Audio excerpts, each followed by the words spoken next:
पितृपक्ष के दौरान कुत्ते को खिला दे, ये एक चीज दरिद्रता समाप्त हो जाएगी, दुर्भाग्य की रेखा भी सौभाग्य में बदल जाएगी।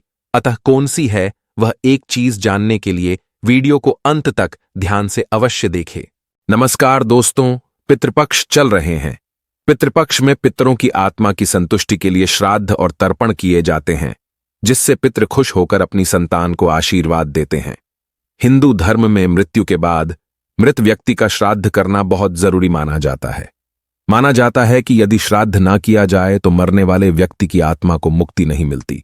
पितृपक्ष में पूर्वजों की आत्मा की शांति के लिए दान पुण्य, श्राद्ध तर्पण, पूजा पाठ किए जाते हैं ताकि हम पर पूर्वजों की कृपा बनी रहे। पितरों को प्रसन्न करने के लिए सबसे जरूरी चीज है श्रद्धा। बिना श्रद्धा के दिया हुआ श्राद्ध पितरों को प्राप्त नहीं होता, उनकी आत्मा को संतुष्टि नहीं मिलती और ना ही उनका आशीर्वाद संतान को प्राप्त होता है। श्रद्धा से पितरों को कुछ अर्पित करना ही श्राद्ध कहलाता है। जिनके पितृ प्रसन्न नहीं होते उन्हें पितृदोष लगता है। उन्हें अनेक प्रकार की परेशानियां, हानियां उठानी पड़ती हैं। रोग पीड़ाएं पीछा नहीं छोड़ डाहते। घर में आपसी मतभेद बने रहते हैं। कार्यों में अनेक प्रकार की बाधाएं उत्पन्न होती हैं। इसके साथ ही अकाल मृत्यु का भय बना रहता है। संकट, अनहोनी या अमंगल की आशंका बनी रहती है। संतान की प्राप्ति में विलंब होता है। घर में धन का अभाव भी रहता है। साथ ही अनेक प्रकार के महादुखों का सामना करना पड़ता है। दोस्तों, पितृपक्ष पितरों को प्रसन्न करने के बहुत ही खास दिन होते हैं। इन दिनों में आप एक छोटा सा उपाय करके भी पितरों को प्रसन्न कर सकते हैं और पितृदोष से मुक्ति पा सकते हैं। आज की इस वीडियो में हम आपको शास्त्रों में बताया गया एक छोटा सा उपाय बताने जा रहे हैं। इस उपाय को करने से निश्चित ही आपको पितृदोष से मुक्ति मिल जाएगी। साथ ही आपके कितने भी बड़े शत्रु हों, वे भी सब शांत हो जाएंगे। यह उपाय न केवल आपको पितृदोष और शत्रुओं से छुटकारा दिलाएगा, साथ ही शनिदोष और कालसर्प दोष से भी राहत मिलेगी और सभी प्रकार के संकट दूर हो जाएंगे। पितृदोष पितृ आशीर्वाद में बदल जाएगा।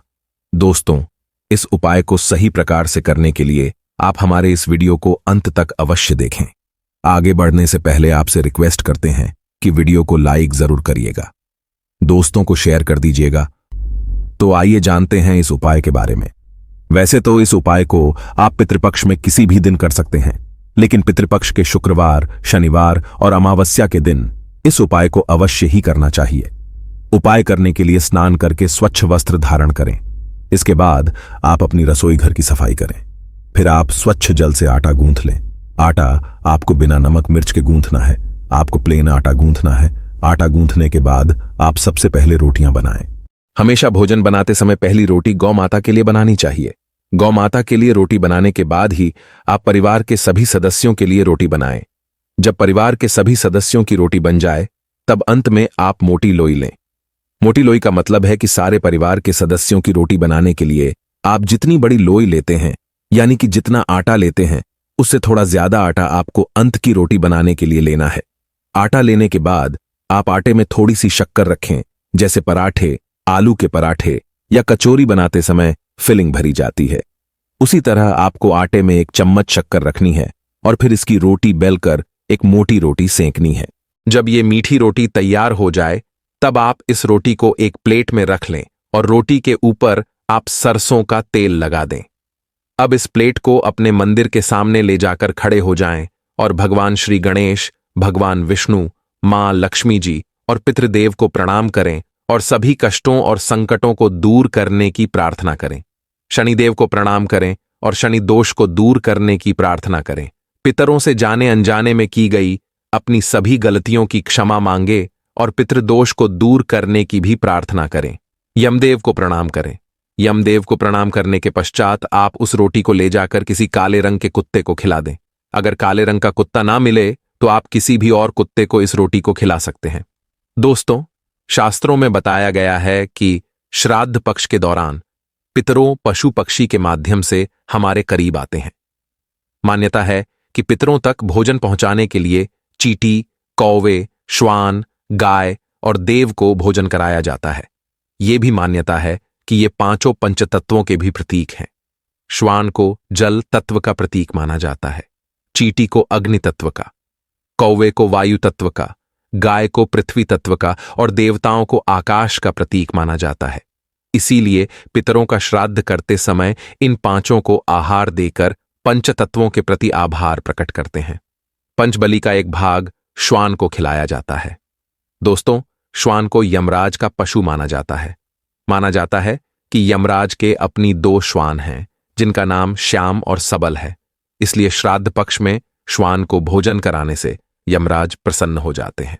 शिवपुराण में बताया गया है कि श्राद्ध पक्ष के दौरान श्वान को भोजन देते हुए कहना चाहिए कि यमराज के मार्ग का अनुसरण करने वाले श्याम और सबल नाम के 2 श्वान हैं। मैं उनके लिए यह भोजन का भाव देता हूं, वे इस बलि को ग्रहण करें। इसे कुकुर बलि भी कहा जाता है। इसीलिए आप भी श्वान को भोजन कराते समय ये बात अवश्य ही बोलें कि यमराज के मार्ग का अनुसरण करने वाले श्याम और सबल नाम के 2 श्वान हैं। मैं उनके लिए ये भोजन का भाग देता हूं, वे इस बलि को ग्रहण करें। आपको ये बोलने के बाद ही श्वान को भोजन कराना है। श्वान को रोटी देने के बाद आप हाथ जोड़कर श्वान को प्रणाम करें, यमराज को प्रणाम करें और भैरव भगवान को भी प्रणाम करें। श्वान को भैरव महाराज का भी सेवक माना जाता है। श्वान को भोजन कराने से भैरव महाराज प्रसन्न होते हैं और संकटों से भक्तों की रक्षा करते हैं। जो लोग श्वान को भोजन कराते हैं उन्हें शनि देव की भी कृपा प्राप्त होती है और शनि दोष से राहत मिलती है। शास्त्रों में बताया गया है कि पितृपक्ष के दौरान पितरों की आत्मा की शांति के लिए, पितृदोष से मुक्ति प्राप्त करने के लिए, पितरों की प्रसन्नता के लिए श्वान को मीठी रोटी खिलाएं। ऐसा करने से पितृदेव प्रसन्न होते हैं, पितरों का आशीर्वाद प्राप्त होता है और पितृदोष से मुक्ति मिलती है।